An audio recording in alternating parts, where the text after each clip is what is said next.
وہ اٹھ کر بیٹھا۔ جب اس کی آنکھیں اندھیرے سے آشنا ہوئی تو اس نے دیکھا ایک انسانی جسم قالین پر بے حس و حرکت پڑا تھا۔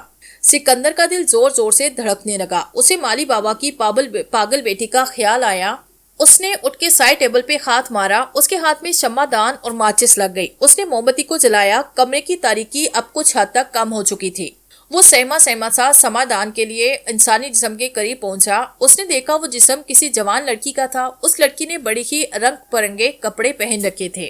اس کی چولی اور گھاگرا بڑا ہی رنگین تھا۔ اس کی نازک کمر پر بہت ہی خوبصورت طلائی کمر بند بندھا ہوا تھا۔ لڑکی کے بال سیاہ اور طویل تھے مگر اس وقت ہون میں اٹے ہوئے تھے۔ اس کے سر پر بھی ایک رنگین رومال بندھا ہوا تھا۔ سکندر نے ڈرتے ڈرتے اس کے جسم کو ہلایا۔ لڑکی کا چہرہ اب مکمل طور پر سکندر کے سامنے آیا۔ لڑکی جب زندہ ہوگی اس وقت وہ بڑی خوبصورت رہی ہوگی مگر اس وقت اس کا حسین چہرہ خون سے بھرا ہوا تھا۔ اس کی خوبصورت سبز آنکھیں زندگی سے محروم پتھرائی ہوئی تھی۔ وہ حسین لڑکی جو کسی وقت میں جیتی جاگتی ایک قیامت ہوگی، اس وقت وہ محض ایک بے جان سرد لاش تھی۔ ایسے محسوس ہوتا تھا جیسے کسی نے اس کا چہرہ کسی چیز سے مار مار کر کچل کر رکھ دیا تھا۔ لڑکی کی حالت بتاتی تھی کہ اسے مارنے والا کوئی صفاق قاتل تھا۔ یہ لڑکی مالی بابا کی باولی بیٹی ہرگز نہ تھی۔ سکندر کے ماتھے پہ پسینہ آیا۔ اچانک مردہ لڑکی میں حرکت پیدا ہوئی۔ اس نے سکندر کا ہاتھ کس کے پکڑا اور کراہتے ہوئے بولی، بابو میں مرنا نہیں چاہتی تھی مگر دیکھو میرے ساتھ کیا ظلم ہو گیا۔ اس کا خلق خوف سے خشک ہوا۔ اس کے ہونٹوں سے ایک دبی دبی سی چیخ نکلی۔ اس کے کپکپاتے ہاتھوں سے شمعدان نیچے گرا۔ سکندر بہت شدید ڈر گیا تھا۔ پہلا خیال اسے یہی آیا کہ وہ کسی گناونی سازش کا شکار ہو چکا تھا۔ عتیق اور عروہ نے مل کر اسے کسی بیگانہ قتل کے الزام میں پھنسا دیا تھا۔ پھر اسے لگا کہ یہ کوئی پبلسٹی اسسٹنٹ تھا۔ وہ کسی لائیو شو کا حصہ بن چکا تھا جسے کسی چینل پر ٹیلی کاسٹ کیا جا رہا تھا۔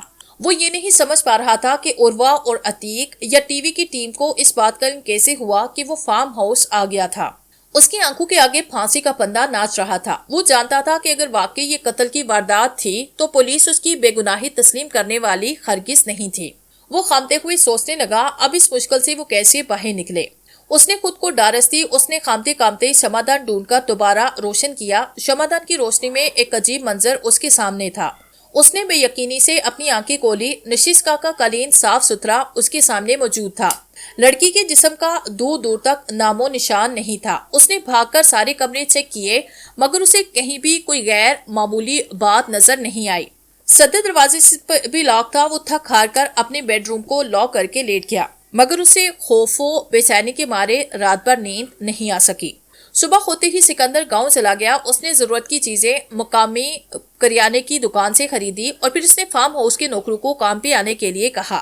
اس نے دیکھا تمام نوکر 2-3 تو صاف انکار کیا۔ اس کے پوچھنے پر انہوں نے بتایا کہ فارم ہاؤس آسیب زدہ تھا، وہاں روحوں کا بسیرا ہو گیا تھا۔ اس کی تفتیش کرنے پر انہوں نے بتایا کہ یہ تمام افراد مالی کی باولی بیٹی کے گم ہو جانے کے بعد سے شروع ہوئی تھی۔ بیٹی کے گم ہو جانے کے بعد مالی بابا بھی بیمار ہوا اور کچھ دن کے اندر اندر وہ بھی اس غم میں چل بسا تھا۔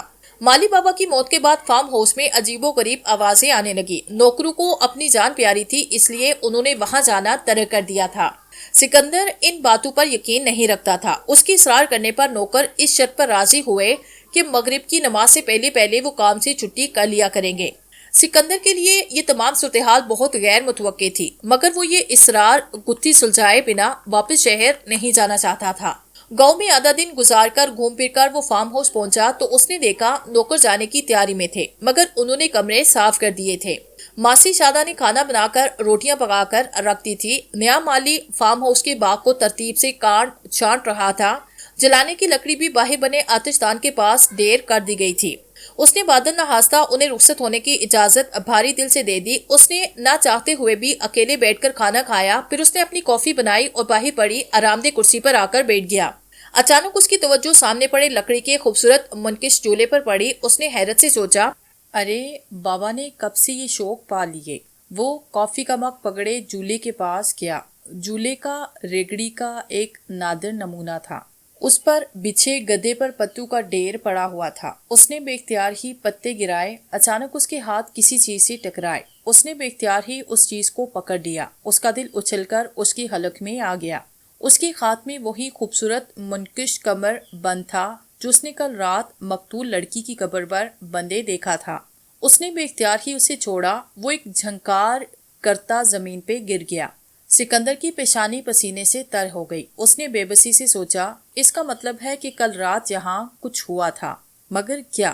اس کے پاس کسی سوال کا جواب نہیں تھا۔ اس نے سرخ اینٹوں کے فرش پہ نظر دوڑائی۔ کمرہ بند اب وہاں سے غائب تھا۔ اسے لگا جیسے اس کے اعصاب جواب دیتے جا رہے تھے۔ وہ بھاگتا ہوا گھر میں چلا آیا۔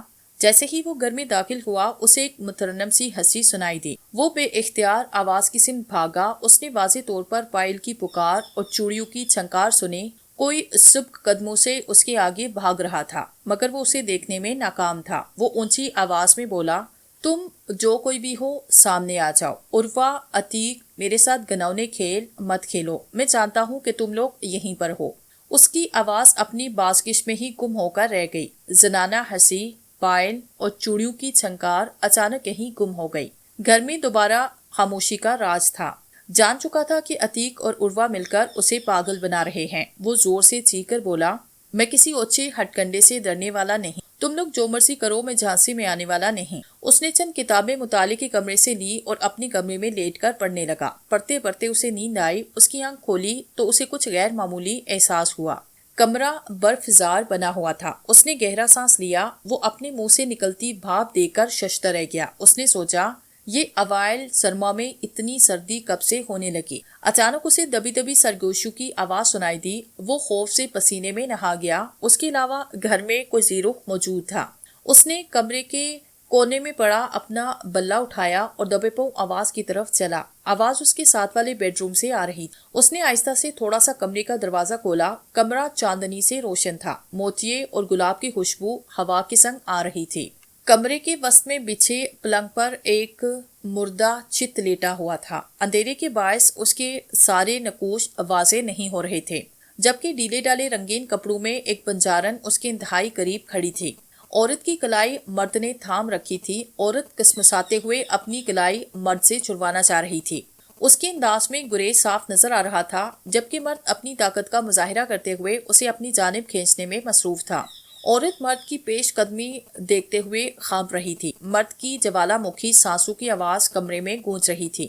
عورت دبی دبی آواز میں بولی، بابو، میں بنجارن ضرور ہوں، مگر دیوا سے پہلے یہ سمن کو پاپ سمجھتی ہوں۔ تو میرے بابا سے مجھے مانگو، تمہارے پاس روپیہ ہے، میرے بابا اور قبیلے کو کچھ پیسہ اور زمین دان دو، وہ یہیں ٹک جائیں گے۔ مرد کے اوپر خواہش کا بھوت سوار تھا۔ وہ لگتا تھا جیسے بہرا تھا۔ وہ عورت کی مزاحمت سے بے پرواہ اپنی موضوع میں مشغول تھا۔ وہ عورت کی مزاحمت اور مسلسل انکار پر بیٹھی بیٹھی دھیمی آواز میں بولا، پگلی، پریم کیا تو ڈرنا کیا؟ جب دل مل چکے ہیں تو جسم بھی ملنے دو، اس میں کیسا پاپ؟ عورت بول پڑی، بابو، یہ بہت بڑا پاپ ہے۔ ہم غریب ضرور ہیں مگر پیشاور نہیں ہیں۔ میں اپنے دل کے ہاتھوں تمہارے اس وقت بلانے پر بھاگی چلی آئی۔ بھگوان کے واسطے مجھے جانے دو۔ سکندر کو نہ جانے کیوں مرد کی آواز بڑی آشنا سے محسوس ہوئی۔ وہ ابھی تحیر کی بھول بلیوں میں گم تھا کہ اچانک اسے احساس ہوا کہ وہ کسی کی تنہائی کے لمحات کو دیکھ رہا تھا۔ اسے خیاسی محسوس ہوئی۔ اس نے جھٹ سے دروازہ بند کیا۔ اس نے اپنے پھولتے ہوئے سانس کو ہموار کیا۔ دروازے پہ دستک دے کر اونچی آواز میں کہا، تم جو کوئی بھی ہو ہوشیار ہو جاؤ، میں اس گھر کا مالک ہوں اور اندر آ رہا ہوں۔ یہ کہتے ہوئے اس نے دروازہ کھولا۔ اندر کا منظر اس کی امید کے خلاف تھا۔ کمرے میں کوئی بھی نہیں تھا۔ بستر کی چادر بے شکن تھی۔ کمرے میں چاندنی بھی مفقود تھی۔ سکندر کا سر چکرانے لگا۔ وہ اپنے کمرے میں چلا آیا۔ باقی رات اسے کبھی خوشبو کے جھونکے آتے ہوئے محسوس ہوتے رہے، کبھی پائل کی چھنک سنائی دیتی، کبھی چوڑیوں کی جھنکار اس کے کانوں کے قریب سنائی دیتی۔ وہ صبح اٹھا تو اس کا سر چکرا رہا تھا۔ اس نے صبح اماں شادہ کو باورچی خانے میں ناشتہ بناتے دیکھا تو ان کے قریب جا کر بولا، اماں، یہاں پاس ہی کہیں بنجاروں نے پراؤ ڈالا ہوا ہے کیا؟ اس نے دیکھا اماں شادہ کا ہاتھ کام سا گیا۔ وہ بے اعتنائی سے بولی، مجھے نہیں پتا۔ یہ بتاؤ آج تم ناشتے میں کیا کھاؤ گے؟ سکندر نے سر پہ ہاتھ رکھا، کچن ٹیبل کے ساتھ کرسی کھینچ کر بیٹھا۔ اس نے دبی دبی آواز میں کہا، اماں یقین کیجئے، میں جب سے یہاں آیا ہوں کچھ عجیب ہو رہا ہے۔ کل مجھے یہاں ایک بنجارن اور ایک مرد نظر آئے تھے، شاید وہ گھر خالی سمجھ کر اندر آ گئے تھے۔ آپ لوگ کہتے ہیں کہ مالی بابا کی پاگل بیٹی گم ہو گئی تھی، مگر جس دن میں آیا اس دن وہ صدر دروازے کی سیڑھیوں پر بیٹھی رو رہی تھی۔ سکندر نے دیکھا کہ اماں شادہ کا رنگ زرد پڑ گیا تھا۔ ایسے محسوس ہو رہا تھا جیسے اسے سکندر کی بات سے شدید دھچکا لگا تھا۔ اماں شادہ نے مزید تیزی سے اپنے ہاتھ چلاتے ہوئے اپنی توجہ کام کی طرف مبذول کر لی۔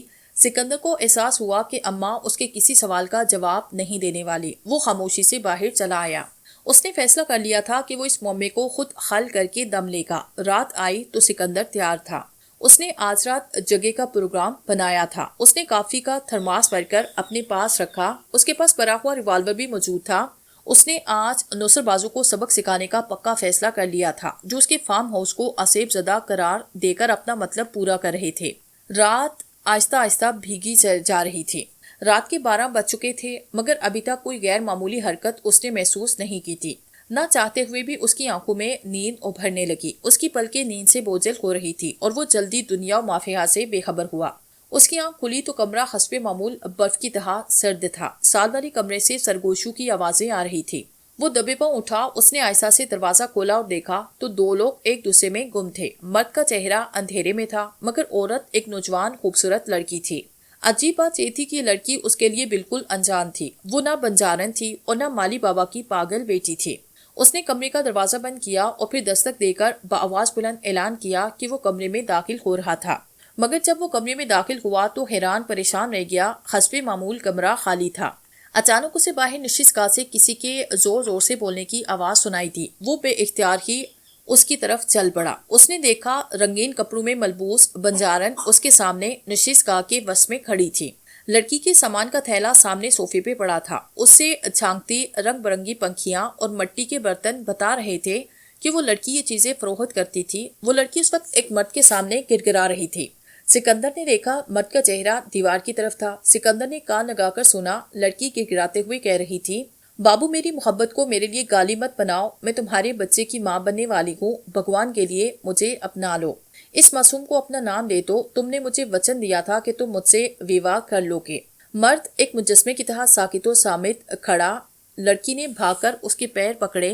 مرد نے جیب سے نوٹوں کی گڈی نکال کر لڑکی کے منہ پہ پھینکی اور سرد مہری سے بولا، مجھے کیا پتا کلموہی تو کس کا گناہ میرے سر تھوپنے والی ہے، تیری جیسی عورتوں کا کیا بھروسہ، پتہ نہیں کس کس کا دل بہلاتی ہے۔ لڑکی تڑپ اٹھی۔ اس نے مرد کا گریبان تھاما اور ہذیانی انداز میں چیخی، خرجائی پکھنڈی، کہاں گے تیرے پوتر پریم کے وہ وعدے، وہ قسمیں، تجھے مجھ سے وواہ کرنا پڑے گا ورنہ میں تیرا اصل چہرہ گاؤں بھر کو دکھا دوں گی، میرا قبیلہ تجھے نہیں چھوڑے گا۔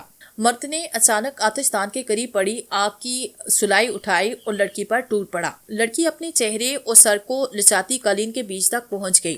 وہ مرد لڑکی کے سر اور چہرے پہ اندھادھند ضربے لگاتے ہوئے کہہ رہا تھا، ذلیل بنجارن، مجھے بدنام کرے گی، میرے خلاف لوگوں کو بتائے گی، دیکھ میں تجھے جہنم رسید کرتا ہوں۔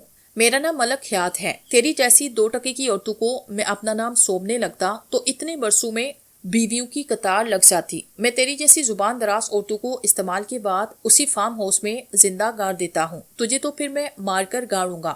سکندر کو اپنے کانوں پہ یقین نہ آ رہا تھا۔ اس نے سوچا، ملک حیات تو میرے بابا کا نام ہے، یہ کیا بول رہے ہیں؟ کون ہمیں بدنام کرنا چاہ رہا ہے؟ یہ کسی ایڈوانس پروجیکٹ کا کمال لگتا ہے کہ مجھے یہاں فلمی قسم کے مناظر نظر آ رہے ہیں۔ وہ ابھی انہیں سوچوں کے مدرجس میں ڈوب ابھرا کہ مرد نے اپنا رخ بدلا۔ سکندر نے دیکھا کہ اس کا باپ اس کے بالکل سامنے کھڑا تھا۔ اس کا باپ اس کا مان اور آئیڈیل تھا، مگر آج وہ سنسا کھڑا اس کا اصل چہرہ دیکھ رہا تھا۔ ابھی اس نے اپنے باپ کا جو بہمانہ اور صفاقانہ روپ دیکھا تھا، وہ اسے دیکھ کر دنگ رہ گیا تھا۔ لڑکی کا بے جان لاشا قالین پہ پڑا تھا۔ اس کی خوبصورت بے جان سبز آنکھوں میں ایک تحیر تھا۔ سکندر کو اپنی آنکھوں پہ یقین نہیں آ رہا تھا، کیونکہ اس کے والد کو معاشرے بھر میں لوگ دیوتا کی طرح پوجتے تھے۔ لوگ ان کی پارسائی کی قسمیں کھاتے تھے۔ وہ نہ صرف ارکان دین کے پابند تھے بلکہ کئی فلاحی تنظیمیں بھی چلاتے تھے۔ سکندر اور اس کے تینوں بہن بھائی بہت چھوٹے تھے جب ان کی والدہ گردن توڑ بخار سے گزر گئی۔ اس کے والد نے ساری جوانی ان کی پرورش اور تعلیم و تربیت میں گزار دی۔ رشتہ داروں کے انتہائی اصرار پر بھی شادی نہیں کی تھی۔ سکندر کو یقین نہیں آ رہا تھا کہ اس نے ابھی جو کچھ دیکھا وہ سب حقیقت میں رونما ہوا تھا یا وہ کوئی خوفناک خواب دیکھ رہا تھا۔ سکندر کو چکر سا آیا۔ اس نے آنکھیں ایک لمحے کے لیے بند کی۔ جب اس نے دوبارہ آنکھیں کھولی تو کمرے میں سب کچھ اپنی جگہ پر تھا۔ نشست کا خالی تھی۔ سکندر کو اپنی دماغی صحت پر شک ہونے لگا۔ اس کا سانس رک رہا تھا۔ وہ بھاگتا ہوا دروازہ کھول کر باہر نکلا، مگر سامنے کا منظر دیکھ کر وہ ششدر سا رہ گیا۔ سامنے گلاب کی کیاریوں کی زمین شک ہو گئی تھی۔ دیکھتے ہی دیکھتے اس میں سے 3 لڑکیاں برآمد ہوئی۔ اسے پہلی بار احساس ہوا کہ وہ گلاب کی کیاری در حقیقت ان لڑکیوں کا مرکز تھی۔ جلد ہی وہ گرتی پڑتی اس کے قریب پہنچی۔ یہ ساری لڑکیاں نوجوان اور خوبصورت تھی۔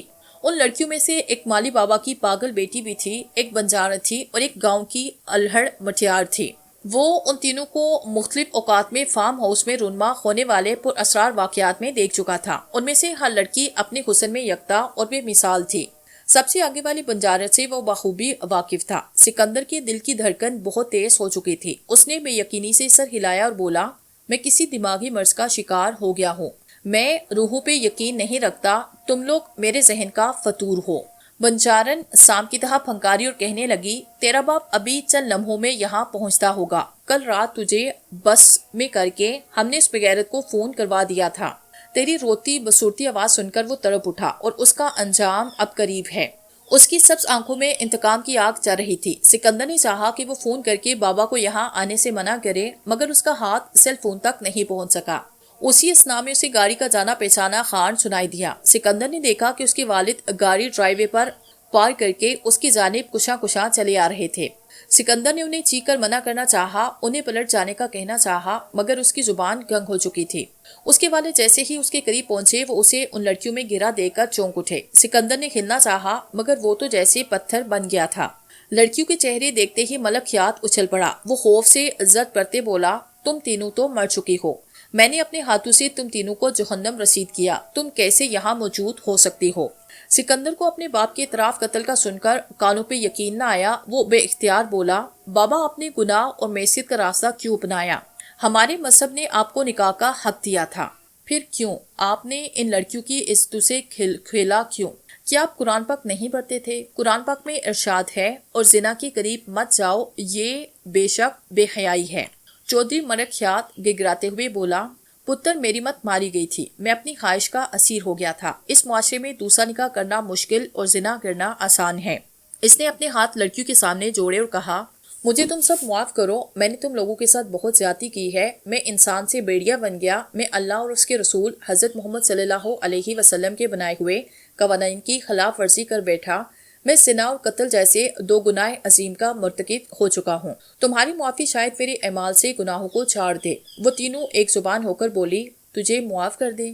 تو نے جس نے نہ صرف ہمارے جسم داغدار کیے بلکہ ہماری روح بھی گہنا کر دی، ہم مر کر بھی بھٹکتی پھر رہی ہیں۔ بنجارن آگے آ کر بولی، یہ پاکھنڈی تو نہ صرف میرا بلکہ میرے بچے کا بھی پاک قاتل ہے، میرا وہ بچہ جو اس کے کارن دنیا میں جنم نہ لے پایا۔ مالی بابا کی پاگل نومر لڑکی نے آگے بڑھ کر کہا، اس ہوس کے درندے نے میرے بابا کو ہفتوں کے لیے بیچ دیا اور پیچھے سے اسی فارم ہاؤس میں میرے ساتھ منہ کالا کرتا رہا۔ اسی خیال تھا کہ شاید میں بالکل پاگل ہوں۔ ایک رات جب میں روتے ہوئے اس سے کہا کہ میں اپنے بابا کو سب کچھ بتا دوں گی، تو اس نے مجھے زندہ ہی گلاب کی کیاروں میں گاڑ دیا۔ میرا بابا میرے غم میں تڑپ تڑپ کر مر گیا۔ ملکیات کے چہرے پر زلزلے کی سی کیفیت آری تھی۔ وہ کانپتی ہوئی آواز میں بولا، میں بے بس تھا، میں مجبور تھا، اس سے پہلے میں روپے سے ہی جسم خریدتا رہتا تھا، مجھے تو یہی خل پتا تھا، میں نے تو تمہیں کہا تھا کہ مجھ سے پیسہ لے لو اور خاموشی سے لوٹ جاؤ، جب تم لوگ نہیں مانی تو مجھے مجبوریہ انتہائی قدم اٹھانا پڑا۔ سکندر آگے بڑھا اور بولا، بابا کیوں، آخر کیوں آپ سب کی نظروں میں مذہبی اور متقی بنے رہے؟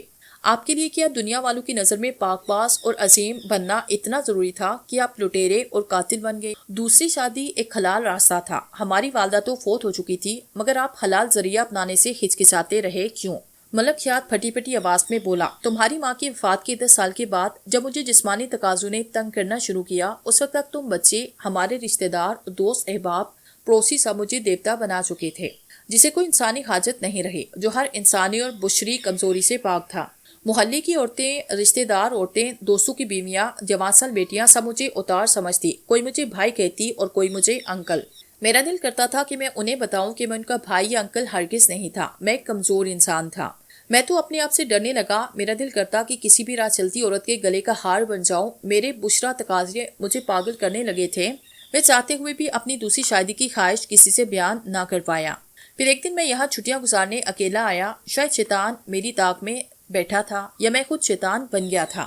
یہاں مجھے پروین ملی، میری چند جھوٹے وعدوں پہ یقین کر کے اس نے اپنا آپ مجھے سونپ دیا، پھر میرے ڈرانے پر وہ چند ہزار لے کر بھاگ گئی۔ اس کے بعد یہ سلسلہ چل پڑا۔ مجھے بھی اندازہ ہوا کہ میں اپنی طلب اس ناجائز ذریعے سے مٹا سکتا تھا۔ مجھے معصیت اور گناہ کی زندگی میں لطف آنے لگا۔ میں نت نئی عورتوں کے ساتھ وقت گزارتا اور شاد مان رہتا۔ میرے بچوں اور دنیا کے سامنے میری شخصیت کی پاک بازی بھی قائم تھی، بس مجھے پھر پتہ ہی نہ چلا کہ کب اور کیسے میں زانی سے قاتل بھی بن گیا۔ یہ کہتے ہوئے وہ سینہ دباتے ہوئے روتے ہوئے زمین پر گر گئے۔ سکندر نے بھاگ کر ان کا سر اپنی گود میں رکھا۔ اسے اندازہ ہو چکا تھا کہ اس کے والد کا وقت آخر آ پہنچا۔ اس نے بے بسی سے کہا، بابا مظلوم کیا عرش کو کھلا دیتی ہے، کاش آپ نے دین کا راستہ چھوڑ کر معصیت کے راستے کو نہ اپنایا ہوتا، اب کیا ہوگا؟ بابا کیا آپ کو بخشش مل جائے گی؟ اس کی بات سن کر ملک حیات کے جسم پر تشنجی کیفیت طاری ہو گئی۔ وہ تکلیف سے لوٹ پوٹ ہوتے ہوئے اندھے منہ ہو گئے۔ سکندر نے انہیں مشکل سے سیدھا کیا اور وہ دیکھ کر دنگ رہ گیا۔ چودھری ملک حیات کا دم نکل چکا تھا، ان کی بے نور آنکھیں اسے تک رہی تھی۔ اس نے سر اٹھایا تو تینوں لڑکیوں کی روحیں اس کے سامنے سے غائب ہو چکی تھی۔ اسے معلوم تھا کہ ان کا انتقام پورا ہو چکا تھا۔ لٹیرے کو اس کے گناہوں کی سزا مل چکی تھی۔ برائی اور شر کی بھیانک رات بیت چکی تھی۔ دور گاؤں کی مسجد سے مؤذن نماز فجر کی اذان دے رہا تھا۔